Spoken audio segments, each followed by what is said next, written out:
Morning, you guys, it's Karen, and I wanted to come and let you know about the next migraine treatment I'm trying, which is Venlafaxine, and how it is a complete fail and I will not be taking any more of it. There is a small part of me that is like, why didn't you stick with it? Or there was on the day after I stopped. So I took it for 2 nights, and then both myself and Kev were like, no, that's it. I'm not taking any more, done with that. And there was a part of me that was like, oh God, now what? Because this was kind of the end of the line. However, I have since found some other options that are helping, may help. I found some hope. So let me tell you what happened with Venlafaxine. I took it on, I can't even remember what night it was. It's definitely not over the Easter weekend. I stopped it before that. And I only got it last week. So anyway, I took it for 2 nights. The first night I took it, and about 3 hours afterwards, no, not quite that, about 2 hours afterwards, I was sitting here and I suddenly felt so sick, like I was going to throw up. And I've told you guys before, it's something that I have a phobia of, being sick. I'm terrified of it. I hate the feeling. And it was so awful. I actually got on the floor and was laying on Watson's teddy. Kev went and got me an anti-sickness pill. And also, I don't know why, but I always have a glass of water, plain water with ice when I'm feeling sick. That always helps me. So he went and got me that, but I could barely even drink it. I couldn't move. Like, every movement was making me feel like I was going to be sick. And I actually wanted to be sick. I thought, at least if I was sick, I'd feel better, although I'd probably bring the medication up. But, it was one of those situations where I was there and I could barely move. Then came on these other side effects that were like, it's a side effect that makes me feel a bit silly, but I was terrified. And I didn't know what of. It was so weird. It was like I was having a panic attack. Now, I don't know whether it was just I'd caused myself that with feeling nauseous, but it does tell you that you can have this. And I did try one other SSRI. This is actually an SNRI, which is, they're all the same type of drug. They're an antidepressant drug. I did try an SSRI before, and I'm pretty sure I had a panic attack on that one. It was a different type, but yeah, I would say that this was like a panic attack, and I didn't want Kev to leave the room. I was just like, where are you going? Can you stay here with me? And I was like literally almost sitting on top of him, like cuddled in, and he did not like it at all. And he said, right, let's have a look up and see, what this is all about and if this is normal. And he said, what he didn't tell me at the time, he told me it, when I stopped taking it, that he was reading all these side effects and was like, no, there's no way. This just sounds horrific. Because some of them were like, if this went on for longer than 3 days, you were to go into A&E, and I was like, oh, that sounds, there's no way I can go on like this for 3 days. So it went away in about 2 to 3 hours, something like that. It got a lot milder after a couple of hours, and then it was I felt a little bit bad, for another hour or so. And then thankfully I was fine after that, and I slept fine through the night. And so the following day we were like, oh goodness, what should we do about that? Will I take another one? But what I realized was that it tells you the side effects can go away in between 3 to 5 days. However, they start you on the very lowest dose. Like, this was a really low dose I was on. And the dose that I needed to be on, that the neurologist had told me, was about, I'd have to go up, increase in dose about 6 times.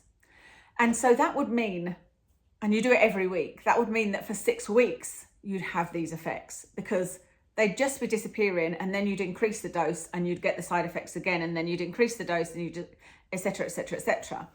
And so I think that's why in some places it says that it can take 6 weeks before the side effects go away, because it can take 6 weeks for you to get to the full dose that you need to be on for it to treat the thing you want it to treat. The other thing was that it's very hard to get off this drug. When I say very hard, it's one that you have side effects from coming off it. And the side effects can be the same as what you had going up in those doses, but you can't just stop the drug. So you would need to do it in reverse. So you'd have another 6 weeks potentially of going through all of those side effects. So you could end up, if it hadn't worked for my migraine, or I wasn't wanting to stop it because of the intolerable side effects, which a lot of people do, like insomnia and whatnot, then I'd have 3 months of those horrendous side effects. And I was like, no, it's just, I just can't do it, And And Kev was really scared, I have to say. He was like, I've never seen him like this over anything I've taken before. Even I said to him, do you remember I had a panic attack before when I had one of these, but I only took one of those. It was years ago, and I was seeing a psychiatrist. I was really panicky, and she did give it to me for what she called generalized anxiety disorder.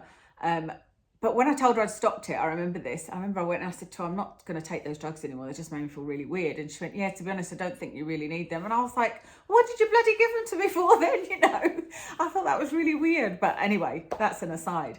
But yeah, the real big decision with this was, well, what now? You know, I'm going to be depressed because I don't have anything else for migraine other than this list of horrible drugs from the neurologist, or not horrible drugs, but drugs that have some really severe side effects. One of the ones on the list has got a risk of blindness, you know, one's got a risk of depression. They've all got a risk of weight gain, and a lot of them interact with drugs that I'm already taking that I find really useful. Like I take diazepam when my headache's really bad. I also take diazepam when I go to the dentist because I'm phobic of the dentist. I also take it if ever I need to go on a plane, and you know, there's a lot of interactions, and I was like, it's almost like this was my last chance, and what if this does work if I persevere? But yeah, that's a long time to be like that. So we both decided that it was the best thing to stop it. What I did appreciate though was from two of you at least, maybe three, maybe I had three messages. There was definitely two of you that told me that Venlafaxine had worked for you, not necessarily for migraine. I think one of you said it worked for migraine. One said it worked for anxiety from the menopause. And somebody said that it did cause them insomnia. And I'm already having problems with insomnia. So that was another concern, that like, you know, not having sleep is something that exacerbates migraines anyway, regardless of the medication you're on. So yeah, it's a definite no for that. But I do have some hope because there's a couple of things that I've been looking into. There's a couple of things I've been doing. So I don't know whether they're the things that are working. But on Friday just gone, so Good Friday, it was a no pain relief day and I had a good day. Now, it started off, I had a migraine and I was like, right, this is going to be a bad day as usual. It just started off as a usual non-pain relief day. But I took a metoclopramide because I felt sick. So metoclopramide is an anti-nausea. And remember, I've talked about that in my Wegovy video. I get prescribed it because I get migraines, and with migraines, you sometimes get nausea. So I get prescribed these metoclopramide, but I very rarely take them. But anyway, like I said, I felt a bit sick. So I took this metoclopramide on Friday. It is one of the drugs you can take on your non-pain relief day.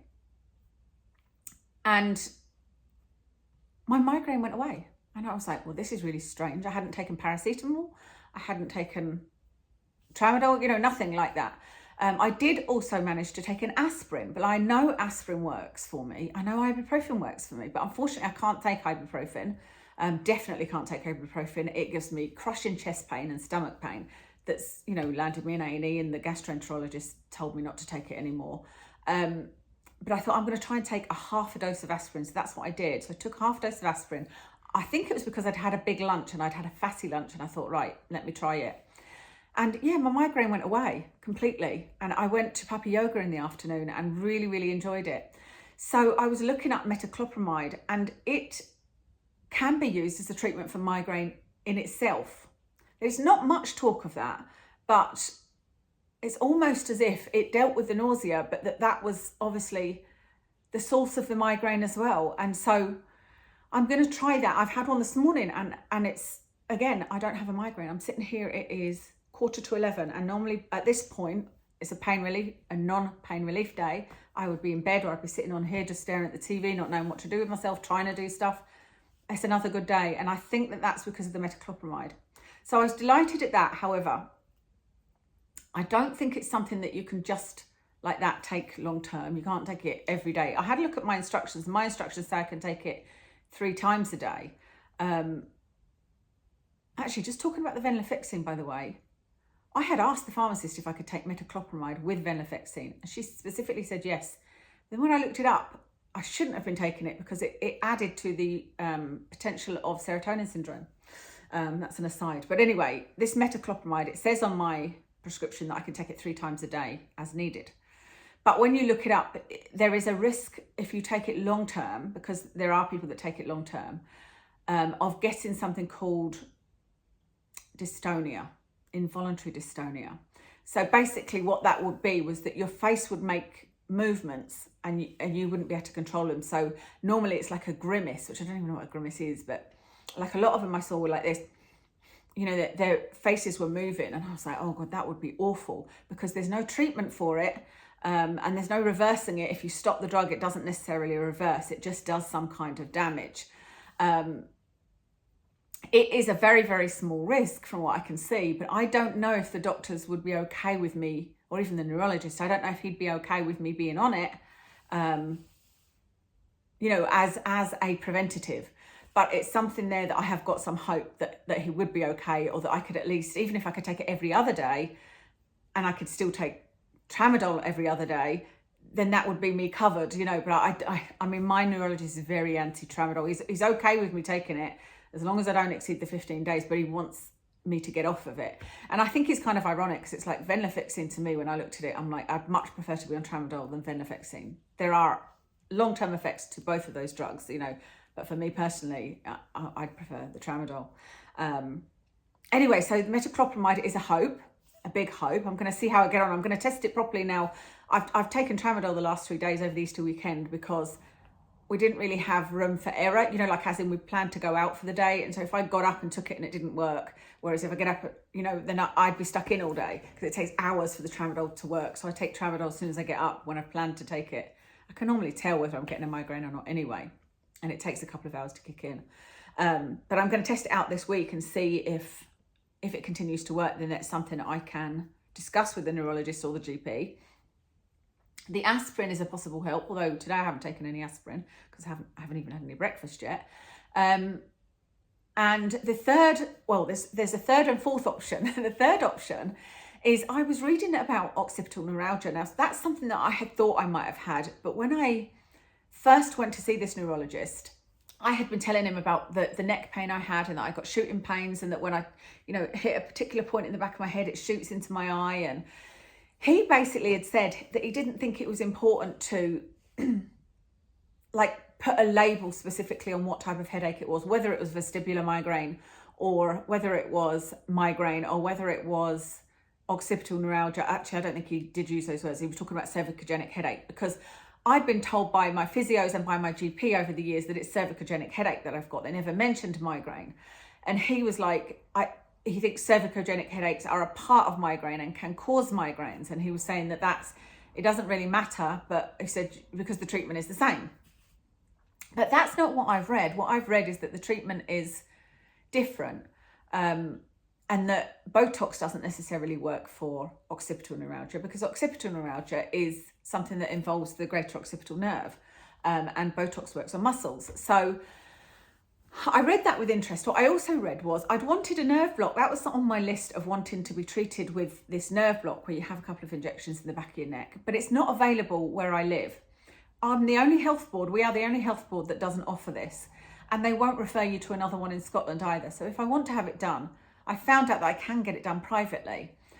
The problem with that is, I think if I get it done privately, the minute I have any private treatment done, you get knocked off from the neurologist. So I'd be discharged from the neurologist, get no more help from him. And I'm not sure that that's where I want to be at the moment. This is all new information for me. You know, I've got this, I'm doing all my research on this at the minute. But when Kev and I were going for a walk with Watson, we had a long drive, and we were listening to a podcast, and it was talking about the fact that a lot of people with Ehlers-Danlos suffer from migraines, and that for them, the greater occipital nerve is often involved. And so I do feel like there's an element of occipital neuralgia here.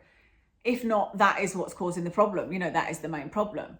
And that's never been mentioned. So I'm going to discuss that with my neurologist, assuming I haven't had the private treatment for it before I get to see him. Because if you have these injections and it works for your migraines, then it is said that it's occipital neuralgia. It's almost like a diagnosis. But one of the other drugs that's on that list, I think it's on the list, I need to check my paperwork today, is gabapentin. And that is another drug that also works on nerve pain. I know I'm a bit all over the place, but like I said, I've not yet got everything completely in order. This is all just like, there is a few hopeful things here, you know. So gabapentin is one I would consider, which is weird, because it's always one I go, no, don't like gabapentin. lots of reasons. I had a friend on it that tried to commit suicide. My dad was on it. He was very, very depressed and very, very clumsy. He had a couple of accidents. And also when I worked at the hospital, we did a lot of studies on gabapentin, and yeah, there's a lot of bad things about it, but that's one that can be considered for this occipital neuralgia and migraine. So that's one I might consider. I need to look into it a bit more. So you can see there's quite a few options there. There's possibly this metoclopramide, possibly aspirin, because I didn't get, what I should have said, I took the aspirin, I didn't get any stomach pain or any chest pain. I don't think half a dose will be enough, to be honest, but it's worth a shot. Possibly gabapentin, possibly these injections in the back of my neck. Another one I saw was, I didn't even know that this was legal in the UK, but apparently we can now get medical cannabis for certain things. And it doesn't seem to tell you much online. And even the TV advert, because it was a TV advert for Curaleaf, and it said, they were very, very clever because they never used the word cannabis or anything, but it was people asking questions saying, do I have to smoke it? Is it legal? You know, and I thought, let me have a look at Curaleaf. And even on there, it doesn't say much, but it's clearly medical cannabis. And so you can get it on, but you have to go through quite a process to get it. And I thought, well, I wonder if that's something that maybe would help. And when you look up cannabis and migraine, there are some people that benefit from that. So that's something else. That would be extremely expensive, like £300 a month or something like that. Whereas these injections, they're £200. Maybe it will be more than £300 mark because you have to have a consultation. However, it's not something I don't think you need to have every month. It depends on how long it lasts. Individuals vary. You know, some people it only lasts a couple of weeks, other people a few months. What was the other thing? The final thing was I was watching a few videos on occipital neuralgia, and I found this really good one where she had solved her occipital neuralgia by doing this trigger point massage, which is basically like getting chunks of her muscles like this and pressing on trigger points. Now I can feel it, even doing it there, I can feel that in my eye. I press it and it like shoots a pain into my eye, and I can do the same on this side. And so I watched her whole video on how to self-massage, and I was doing that a lot over the weekend. And specifically it worked yesterday when we were coming back from Pitlochry. And so we had a long drive, and that can often trigger it for me, and I could feel my headache coming on, I could feel the migraine coming on. I started doing this, and every time I did this, held the trigger points, it went away. It only went away for 5 or 10 minutes, and I needed to do it again, but it kept it at bay, and it never actually turned into anything too major. When I got home, I took some paracetamol because it was a pain relief day yesterday, and that dealt with it fine, and we had our evening as normal. So I'm also going to look more into these kind of, you know, I've had massages and whatnot before on these muscles, but it's a completely different feeling to just like grabbing it. I've never felt that was a trigger point before. It was always like in the back of my head, you know. So the reason I come and tell you guys all of these things is because obviously I know that a lot of you want an update, and you're very kind, and you wonder how things are going for me. But also that I know there's a lot of you also going through migraine and also going through all these, you know, hormone and menopause related things. And any of these things may or may not help you. So I'm not 100% sure which one I'm going to try next, other than, like I said, I've taken the metoclopramide today, and I'm going to try that this week and see how I get on and see if that's enough on its own. But yeah, things are definitely looking up, because if I'm okay all day today, then that will be 5 days in a row, which is just, I can't tell you the last time I had 2 days in a row. It's been years since I've had 2 mild days in a row or pain-free days in a row, let alone 4 or 5, you know, 3, 4 or 5. So I'm really excited, and I feel really upbeat about it, which probably helps as well, you know.